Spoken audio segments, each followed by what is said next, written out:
Quel langage vais-je vous parler?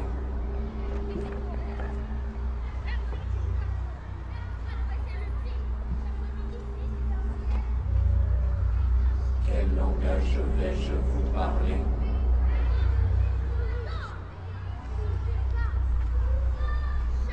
Quel langage vais-je vous parler? Comment vous peindre des erreurs dont vous n'avez aucune idée? Et comment rendre sensible le mal qu'un mot décèle, qu'un mot corrige? J'ai pensé que l'ordre social était dans la nature même des choses et n'empruntait de l'esprit humain que le soin d'en mettre à leur place les éléments divers.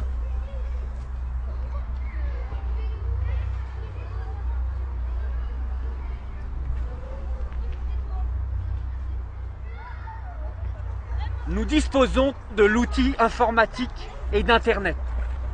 Il est temps de mettre en place une démocratie à participation directe, où le peuple peut créer une loi par initiative populaire.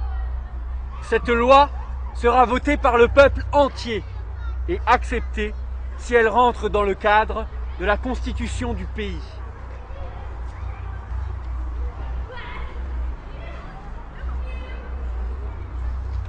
J'ai pensé qu'un peuple pouvait être gouverné sans être assujetti, sans être licencieux et sans être opprimé. Que l'homme naissait pour la paix et pour la vérité et n'était malheureux et corrompu que par les lois insidieuses de la domination.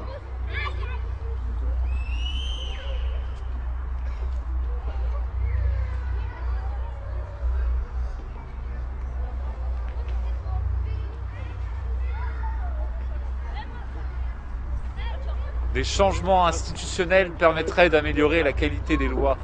Par exemple, mieux que l'élection de représentants, le tirage au sort est une procédure assurant à proprement parler la représentation fidèle du peuple.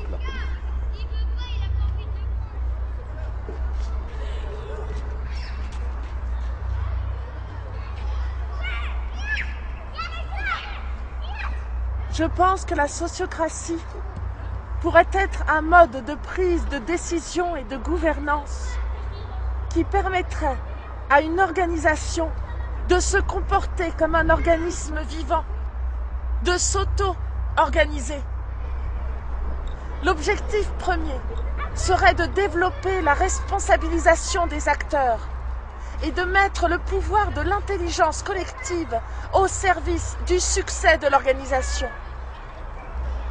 Bien sûr, le consensus est la composante cardinale de la sociocratie.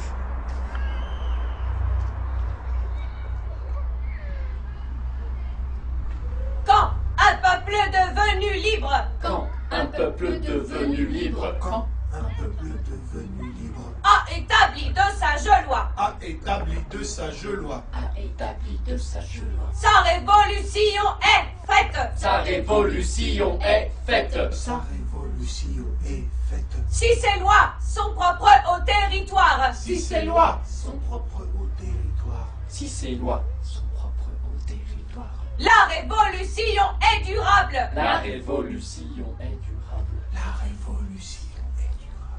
Songez donc, citoyens, à fortifier la Constitution contre ses pouvoirs et la corruption de ses principes. Toute sa faiblesse ne serait point au profit du peuple. Elle tournerait contre lui-même au profit de l'usurpateur.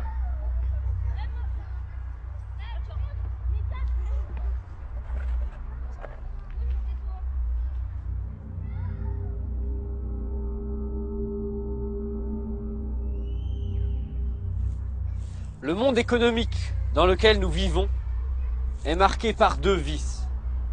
Le plein emploi n'y est pas assuré et la répartition de la richesse et des revenus y est arbitraire et manque d'équité. Le travail, c'est l'assurance de revenus. On peut encore légitimement espérer qu'il génère des revenus suffisants sous forme de salaire pour que la totalité de la production comme offre puisse être absorbée par la demande. Il faut réexaminer le travail comme une question en soi, comme l'activité humaine nécessaire pour produire marchandises et services authentiques, mais sans être automatiquement celle qui nous procure les revenus destinés à nous offrir les moyens de consommer.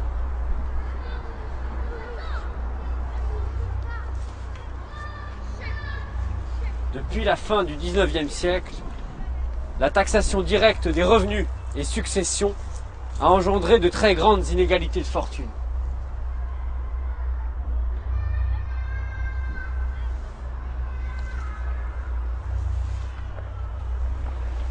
La première leçon de la crise est qu'une concentration excessive de richesses parvient à terme à gripper le fonctionnement même de l'économie.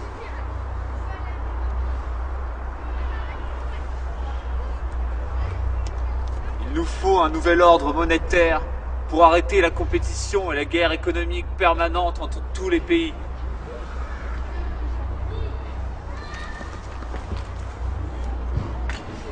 Cela passe par la fin des anciens privilèges, à l'image de la primauté du dollar. Ou d'un FMI où les Américains ont de facto un droit de veto sur l'ensemble des décisions.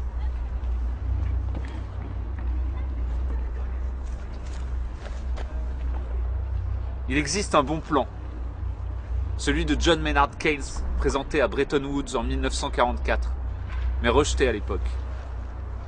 Avec des échanges basés sur une chambre de compensation multilatérale internationale, où les exportateurs nets sont pénalisés de la même façon que le sont les importateurs nets.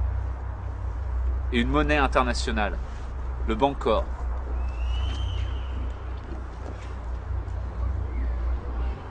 Est-il chimérique d'espérer que ces idées se réaliseront?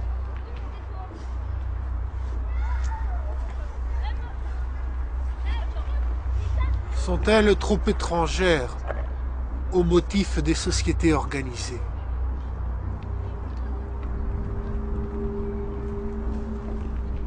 Nous n'entreprendrons pas ici de répondre à ces questions. Nous n'entreprendrons pas de répondre à ces questions.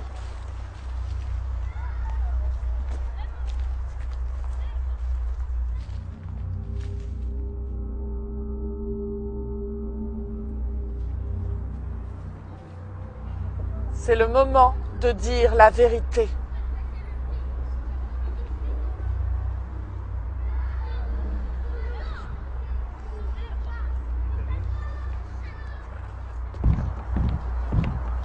Toute la vérité, franchement et courageusement. Nous ne pouvons faire l'économie de l'honnêteté face à la situation de notre pays aujourd'hui.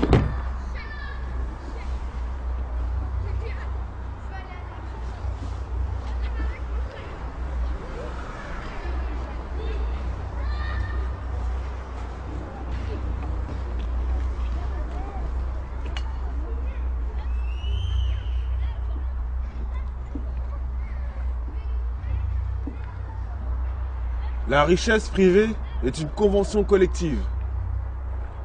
Il n'est pas d'autre richesse que sociale. Toute appropriation privée des fruits d'un travail collectif doit faire l'objet d'un consentement collectif dûment exprimé. Ce principe interdit la concentration des richesses et doit susciter des formes nouvelles de production et d'échange.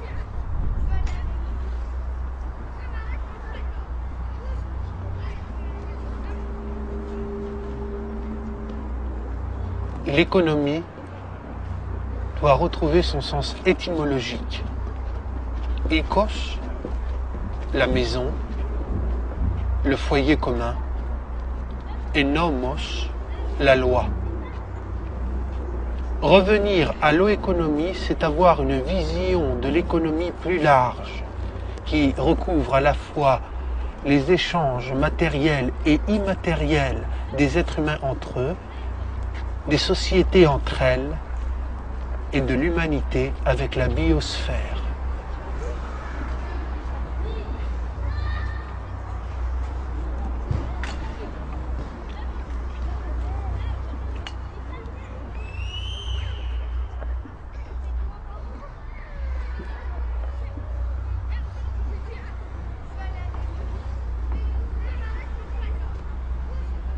Je pense que l'on doit envisager une révision drastique de l'échelle des revenus, salaires comme revenus non salariaux, sur des proportions adoptées en 1942 par le président Roosevelt dans des circonstances quasi similaires.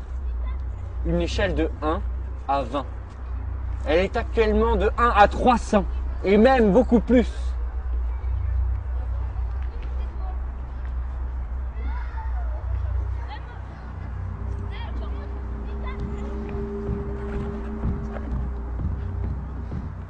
Le bonheur ne se trouve pas dans la simple possession d'argent. Il se trouve dans la joie de l'accomplissement, dans l'excitation de l'effort créateur. La joie, stimulation, morale du travail ne doit plus être oubliée dans la folle course au profit évanoui.